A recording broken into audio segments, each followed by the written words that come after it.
आज हम पढ़ने लगे हैं class 11 Punjab text book board का चैप्टर 8 का न्यूमेरिकल प्रॉब्लम 8.9। क्या कहता है 8.9 प्रॉब्लम? पहले पढ़ते हैं, समझते हैं और फिर सॉल्व करते हैं। A beam of unpolarized light is incident on a stack of four polarizing sheets that are lined up so that the characteristic direction of each is rotated by 30° clockwise with respect to the preceding sheet. What fraction in percent of the incident intensity be transmitted? सवाल ये है कि एक beam है, एक रोशनी की beam, जिसको यहाँ पर मैंने वेव की फॉर्म में दिखाया हुआ है। ठीक है, वो अनपोलराइज है। अनपोलराइज यानी अभी उसको हमने किसी भी फिल्टर या किसी भी चीज़ से गुजारा नहीं है। उसको हम क्या करते हैं, एक साथ पड़े हुए पोलराइजर्स हैं, फोर, जिसको stack of four polarizing sheet हम कह रहे हैं। चारों जो पोलराइजर्स हैं वो मैं यहाँ पर फर्ज करें लेकर आता हूँ। ठीक है, शीट्स हैं, ठीक है, ये पहला, फिर ये दूसरा, फिर ये तीसरा और फिर ये चौथा।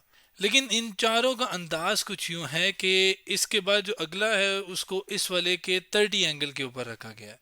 मतलब मैं अगर इसको यूं सीधी एक लाइन लगाऊं तो वर्टिकल के साथ अगले को मैंने थोड़ा सा टेढ़ा करके, यूं सीधा नहीं बल्कि इसके साथ 30 एंगल के ऊपर अगर मैं इसको यूं रखूं, यूं करके रखा हुआ है। ठीक है, जो कि अगर मैं यहाँ पर एक लाइन लगाऊं इसके ऊपर भी, तो इन दोनों के दरमियान ये जो एंगल बनता है ये 30 बनता है। फिर इसी के साथ अगला जो रखा गया है वो इसके साथ 30 एंगल मजीद, इसको मैं थोड़ा और टेढ़ा कर दूं तो यूं कह लें आप, तो ये अगला जो है वो और टेढ़ा है और वो एंगल जो है वो मजीद 30 डिग्री और लास्ट में फिर एक और 30 डिग्री मजीद करूं तो ये यहाँ पर बनता है। ठीक है, तो यूं करके हमने रखे हुए हैं और उसके बाद ज़ाहिर है इन सब से गुजरने के बाद आगे रोशनी यूं जाएगी। अब वो जो भी यहाँ विद रिस्पेक्ट टू प्रीसीडिंग यानी पिछले वाले की शीट के लिहाज से, तो वो कह रहे हैं कितना फ्रैक्शन परसेंटेज इंसिडेंट जो है वो ट्रांसमिट होगी पहले वाले से, कितना पहले वाले के लिहाज से कितना परसेंट अगला वाला जो है वो गुजारने देगा। अब यहाँ पे जो कंसेप्ट है छोटा, कि जो पहला पोलराइजर है वो हमेशा क्या करता है कि वो जिस मर्जी एंगल पे पड़ा हो, वो जो शुरू अनपोलराइज लाइट होती है वो उसको आधा ट्रांसमिट करता है और आधा जो है वो वापस भेज देता है। यानी यहाँ पे मैंने क्या लिखा है, first polarizer always reduces the intensity of unpolarized light to half. यानी कि जो पहला पोलराइजर है, जैसे कि ये जिसको मैं ए कह देता हूँ, चलें, ये हमेशा क्या करेगा, जो पहला अनपोलराइज, याद रखिएगा ये जो लाइट है ये अनपोलराइज लाइट है, अभी हमने इसको किसी पोलराइजर से नहीं गुजारा हुआ। जब ये गुजरेगी पहले वाले से, तो पहला वाला इसको क्या करेगा, इसकी इंटेंसिटी को आधी कर देगा। अब यहाँ से जो निकलेगी इस वाले से, वो होगी उसकी जो इंटेंसिटी होगी वो क्या होगी, वो हाफ होगी, प्लस वो अब क्या हो जाएगी लाइट, वो पोलराइज लाइट हो जाएगी। दो चीज़ें, एक तो उसकी इंटेंसिटी, इस वाली की जो इंटेंसिटी वो हाफ है, दूसरी चीज़ क्या है, ये पोलराइज लाइट है। पोलराइज लाइट जब मज़ीद अगले किसी भी पोलराइजर से गुजरती है तो वो कितना वो पोलराइजर उसको आगे जाने देता है वो डिपेंड करता है उसके एंगल के ऊपर। और जो भी एंगल है उसका इस्तेमाल करके हम ये निकाल सकते हैं कि कितनी लाइट आगे जाएगी किसी भी पोलराइज लाइट को जब किसी दूसरे पोलराइजर से या किसी भी पोलराइजर से गुजारा जाए। अब यहाँ पे हमने फ्रैक्शन निकालनी है, वो हम आगे देखते हैं, सॉल्यूशन की तरफ चलते हैं और निकालते हैं। फिलहाल हमारे लिए पहला तो पता चल गया ना, पहले वाले ने आधी कर ली। अब उसके बाद अगले वाले क्या करेंगे जो कि 30 डिग्री पर रखे गए हैं, उसके लिए नई स्लाइड पे आगे उस सॉल्यूशन पर आते हैं कि वो फार्मूला का इस्तेमाल करेंगे जो कि मेलस लॉज के मुताबिक है कि intensity of transmitted light I is equal to intensity of incident light I not, और इसको कॉस स्क्वायर थीटा के साथ मल्टीप्लाई करें तो ट्रांसमिटेड लाइट की इंटेंसिटी आ जाएगी। ये वो वाली लाइट है जो थ्रो हुई हुई है, क्यों, किस पे, पोलराइजर पे, जो कि इस एंगल के साथ पड़ा हुआ है। अब यहाँ पर अगर मैं आऊँ तो यहाँ पर ये वाली लाइट पोलराइज, याद रखिएगा ये पोलराइज लाइट के लिए है, यानी यहाँ पर इंटेंसिटी जो शुरू की होगी वो पोलराइज लाइट की होगी। अब ये पोलराइज लाइट है जो कि इसके ऊपर है और ये 30 एंगल डिग्री के साथ पड़ा हुआ है। अब ये वाला कितना पास होने देगा उसको मैं यहाँ पर, इस लाइट को हम आई से रिप्रेजेंट कर रहे हैं, जितनी इस पोलराइजर के ऊपर थ्रो की गई है उसको हम आई नॉट से रिप्रेजेंट कर रहे हैं। ठीक है, जो कि मैंने नीचे सिंबल उसको प्रॉपर लिखा हुआ है, इंसिडेंट वाली आई नॉट है जो कि इसके ऊपर इंसिडेंट हुई हुई है बी के ऊपर, और जो निकली है बी से वो है आई, जिसको हम आई से रिप्रेजेंट ये वाली कर रहे हैं। अब फार्मूला है, हमने फ्रैक्शन, फ्रैक्शन का मतलब ये है कि आपने कितनी गुजरी है उसको डिवाइड करना है किसने, ओरिजिनल के लिहाज, यानी कितनी गुजरी है ओरिजिनल के लिहाज से हमने बताना है। और वो कैसे, ज़ाहिर है उसकी इक्वल क्या होगा कि ये डिवीजन में चला जाएगा, तो यहाँ पे क्या रह जाएगा, कॉस स्क्वायर थीटा। अब यहाँ पर ये स्टेप करने की बजाय हम क्या करेंगे, इसको वापस इसी उसमें लिखते हैं। अब यहाँ पर एक असल में एक छोटी सी चीज़ है जो कि मैंने बतानी है, वो ये कि देखें, फ़र्ज़ करें हम इसकी आई नॉट की बात करें, लेकिन जो शुरू में है अगर हम उसको आई नॉट कह दें तो कोई इशू नहीं होगा। उसकी रीज़न मैं आपको बताता हूँ। देखें, फ़र्ज़ करें यहाँ पर मैं इसको मिटाता हूँ, यहाँ से जो शुरू में हमने भेजी जो अनपोलराइज थी उसको अगर मैं क्या कह दूँ, वो आई नॉट है, वो आई नॉट का आधा अब यहाँ पर आएगा पोलराइज, यानी कि वो जो भी वैल्यू होगी अब उसका आधी इंटेंसिटी जो कि ये होगी वो यहाँ पर आएगी। और फिर आगे 30 डिग्री के लिहाज से जो भी हम फार्मूला वो हमने वो लगाना है, ठीक है। यानी यहाँ पर जो ये वाली है इसको हम आई नॉट नहीं कहेंगे, इसको हम क्या कहेंगे, इसको हम प्रॉपर नाम दे देते हैं। चले यहाँ पर हम इसको दे देते हैं आई वन, और फिर ज़ाहिर इससे गुजरेगी तो वो यहाँ पर आएगी, इस वाले को आई टू कह देते हैं, और फिर इससे गुजर के इस वाले पे आएगी तो उसको आई थ्री कह देते हैं। अब 60 डिग्री के 30 डिग्री वाले से अगर हम देखें तो इसके लिए थ्रो कौन सी हुई हुई है, आई वन, और गुजरी कौन सी है, आई टू। तो अब ये फार्मूला मॉडिफाई हो जाएगा, कितनी बाहर आई है दूसरे वाले से, वो आई टू बाहर आई है, थ्रो कितनी हुई है, आई वन।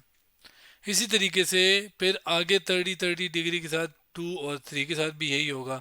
तो मैं ये कह सकता हूँ कि ये वाली जो हमारे पास इंटेंसिटी आई है ये पोलराइज्ड बाय सेकंड पोलराइजर आई है, जो कि मैं यहाँ पर लिख सकता हूँ इस वाले दूसरा। जबकि ऊपर अगर देखें तो जब तीसरे वाले से गुजरी तो तीसरे वाले का मतलब तीसरे वाले के बाद जो इंटेंसिटी थी वो कितनी थी, आई थ्री। तो आई थ्री के लिए इंसिडेंट कौन सा हुआ, आई टू। तो यहाँ पर मैं क्या लिखूंगा, एक और फार्मूला जो कि ये आ जाएगा, और इसमें ये कहूँगा कि इसमें जो इंसिडेंट है वो आई टू है और निकला किससे है, आई थ्री से, यानी थर्ड पोलराइजर से। यानी यहाँ पर थर्ड से निकला तो वो आई थ्री का है उस इंटेंसिटी को, और अंदर कौन सा गया, आई टू।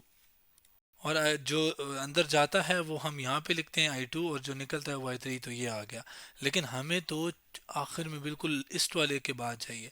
तो इससे भी जब गुजरा तो उसको हम चले आई फोर कह देते हैं, ये सी और ये डी।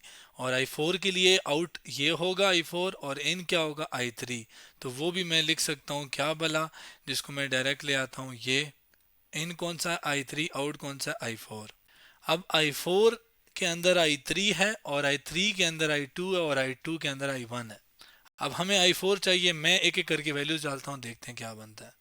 ये जो लास्ट में हमें चाहिए वो है, उसके बाद आई थ्री की वैल्यू हमें पता है कि वो ये है। मैं क्या करता हूँ, इसके अंदर आई थ्री की वैल्यू डालता हूँ, तो वो आपके पास आ जाएगा आई टू और साथ कॉस स्क्वायर थीटा।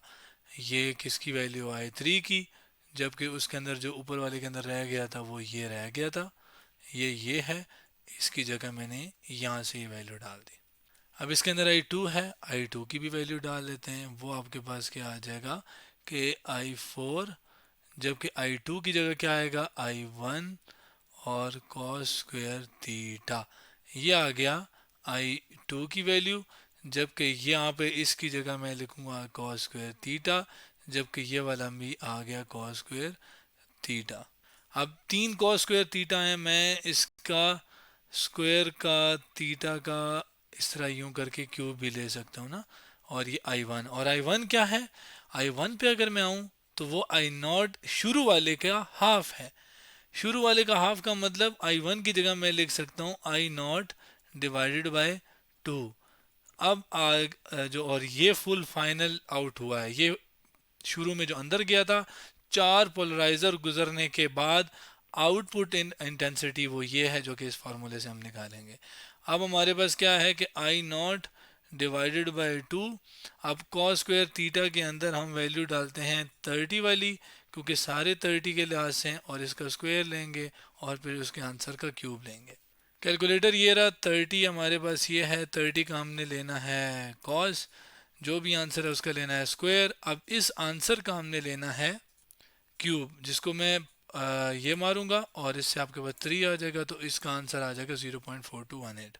लेकिन यहाँ पे डिवाइडेड बाई 2 भी है, तो मैं इसी आंसर को डिवाइडेड बाय 2 भी कर लेता हूँ। आंसर आता है 21.09, सॉरी 0.209, बल्कि 0.2109।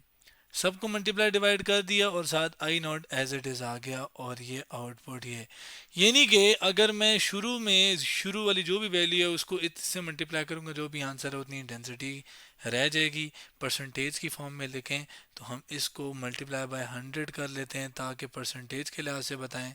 वो ये रहा कैलकुलेटर, मल्टीप्लाई बाय 100 करते हैं इसको तो ये आ जाएगा 21.09। मतलब कि इसका 21.09% अगर हम निकालें तो उतनी रोशनी जो है वो 4 पोलराइजर से गुजरने के बाद हमें मिलेगी। तो ये एक थोड़ा सा सोचने वाला न्यूमेरिकल प्रॉब्लम था और जो कि हमने सॉल्व किया। आज हमने किया class 11 Punjab text book board का चैप्टर 8 का न्यूमेरिकल प्रॉब्लम 8.9।